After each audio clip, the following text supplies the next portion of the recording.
Alright, so I've just laid the pattern down on the fabric. I put it on the fold, and I've got the front and the back trouser on the fabric, and you can see I've already made like a fold from the waistline to the hem in the pattern leg to just taper it down a bit. It's a bit too wide, so according to my design that I want to create, I'm just making a few sort of minor alterations to the pattern without actually cutting it open at this particular point. But I can show you now how you can actually turn that into a pattern if you want to actually create a separate pattern. It's got a very wide leg, so I want to just try and make it a bit more narrow according to the design that I want. Okay, so here's a little template of a trouser. So you'll draw a 90-degree angle from the hemline going up to about the middle of the hem of the waistline at the top. You'll cut it open, and then you will basically overlap it to make the sides of the legs narrow. So that is step one. So you've got to spend some time and having a look at what it is that you want to create for your sewing project. Now I want to do a contrast panel on the side of the legs, and then on the one side put a white tape down, and then add some pockets to add a pocket detail to both sides of the front trouser, maybe a D-ring or so, and add some ribbon flowing down, maybe in a contrast fabric in similar color tones. To contrast, a bit of a satin, and then another knit with a slight, the color is different to the actual coral. Bring some white in with it as well. Okay, so here's a little template, a trouser template. So I'm going to do a 90-degree angle from the hemline going all the way up to the waistline. You just cut it open. So this is what you would be doing to your pattern, or you can first trace your pattern off on some paper, that you have this individual pattern, so you're not going to damage or change your master pattern, your commercial pattern. Alright, so now what you do is you're going to overlap it to make it narrow. That's basically what I've just done now with the original commercial pattern, is I'm just folding it over so that it is narrow, because it was very wide on the side of the legs for me. So I want to tape it. So I want to do one more thing to this as well, is I want to add this panel, alright, to the trouser.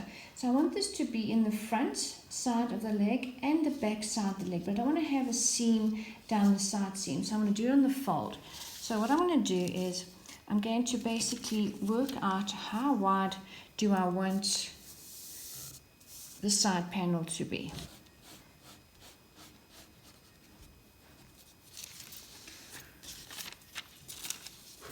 Okay, so you will draw the width of how wide you want it on your side of your trouser pattern leg.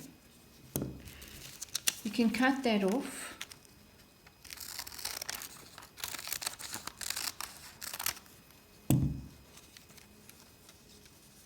So what you would need to do is on your main trouser, the front and the back, is you would need to add a seam allowance.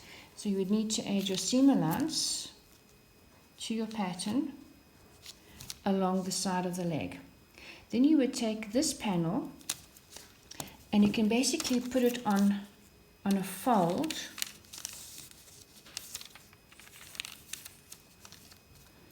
You put that on the fold.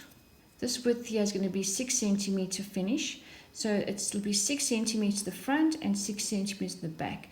And I need to add a seam allowance for the front and the back being joined, so it'll be 14 centimeters in total. So when I take my panel that's going to come to the side of the leg, I'll obviously measure the paper to be exact the length of the trouser pattern. So this measurement now on the fold will be 6 centimeters plus 1 centimeter seam allowance. So that gives me 7 centimeters. And if I open it up, it is now 14 centimeters. So I've got a front panel and a back panel. And this line that I drew straight, well, the folded line, that will act as a grain line. I'm going to stitch the front onto the panel like this. And then the back will be also trimmed off, and that'll be stitched along like that. Now please consider to share, like and subscribe my channel, and I can share more skills with you to help you with your sewing and your sewing business. Thank you. Alright, so just quickly drafted a pocket. So you'll see it looks like a utility style pocket on my design. So it's just got a like a rectangle sort of length pocket with a flap going over, and I'm going to put a D-ring in the center just to give it a bit of a design element, make it a bit more young, a bit more trendy, as well as making it a little bit more casual than something too smart. But because it's a bit of a leisure wear, I still wanted to look classy and, you know, designerish. So what I've done is I basically have taken my set square and I basically drew a rectangle. I kind of put my hand, you know, in the middle of this sort of rectangle and measured, you know, basically a seam allowance on either side of my thumb and my pinky side. And I basically, the bottom measures 17 centimeters and the top is 23 centimeters. So this will be my actual pocket. Alright, that's going to be my flap. So there is the flap, is the fold line. So this distance over here is 6 centimeters plus 1 centimeter seam allowance, and the same on that side. So that in total it is 14 centimeters, and that's going to basically fold together, and that is going to be the flap coming over the pocket. And then I've done a 3 centimeter fold for the top of the pocket as a seam allowance.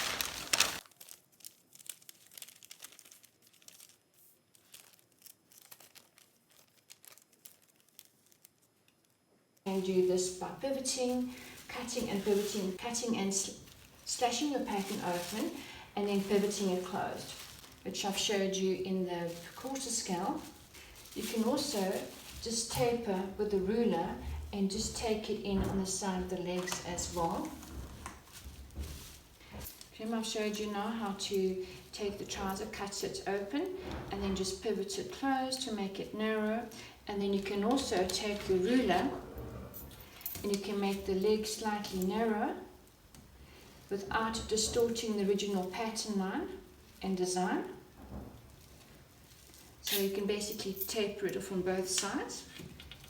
So what I'm going to do now, instead of me actually cutting the pattern to make it narrow, to put my panel in the side, what I'm going to do is, just to save some time, as I know that I want my panel to be 6 centimeter finish on both sides, which makes it 12, plus I need to add a seam allowance. So right, so when you want to take your 6 centimeters off the side, depending on what you want to do, I'm going to do 6 centimeters for this garment.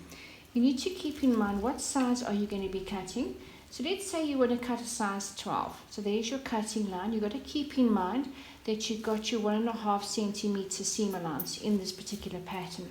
So you're going to first of all just mark your 1.5 centimeter seam allowance. So you'll know that that is your seam allowance. And then you need to measure your 6 centimeter in.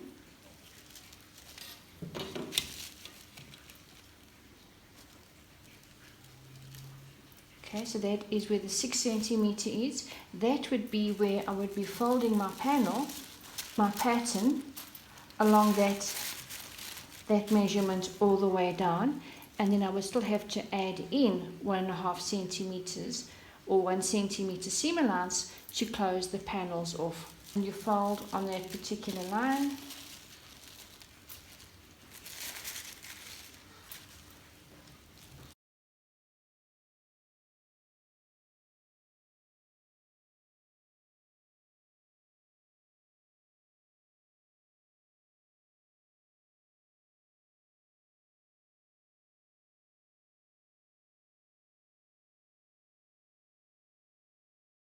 Right, so the next step would be is to join your two crutches together, your two front crutches and the back crutches together, right sides facing one another. And you can see I just stitched the tape down and I added like a little loop with the 2 D-rings as a detail. And then when I'm done, right, so the next step would be is just to stitch the flaps down and to flip it over and give it a top stitch. I'll do that to both pants, and then I will take the two front crutches with right sides kissing and do my 1 centimeter seam right around, and then do the exactly same for the back crutch, and then close on the inside of the legs. Using lots of pins, especially with this very stretched fabric. Alright, so this is the back crutch, that's the front crutch. Once I've done that, I'm going to close the inside legs.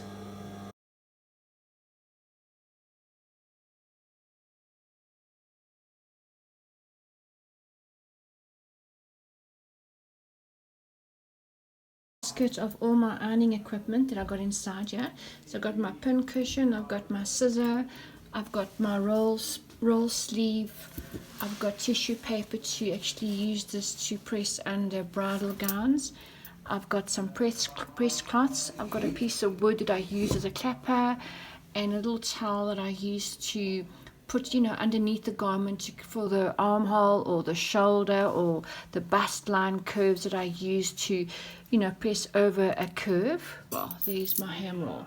So this is basically my little basket of all my ironing equipment that I have in my ironing room to make my ironing a lot more smoother and a lot quicker. Right, so I joined the crutches, the front crutches and the back crutches together, and then I just did the inside of the legs all the way down. And then I've cut a pair of shorts to go underneath the trousers, so it doesn't show the panty line or any lumps and bumps or cellulite coming through the soft sort of stretch knit fabric. Right, so you've done the pair of shorts, so just basically a short version of the trouser, and there's no side seam. I kept it on the fold, so just make sure you know what's the front crutch and what's the back crutch. So you know what's front and back. There is the shorts. There is the trouser.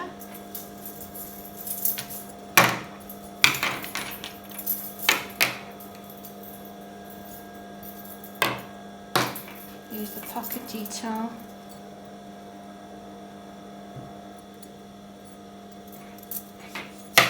The other pocket.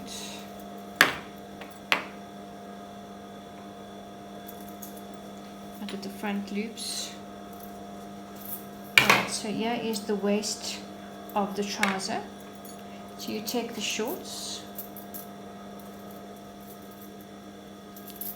Now you don't want to have any of the seams going against the actual inside of the trouser. You want it to be smooth, so the seams are facing inside the body.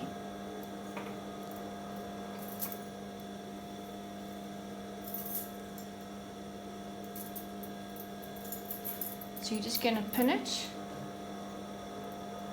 because you want it to be very smooth on the outside of the body, not showing any seams.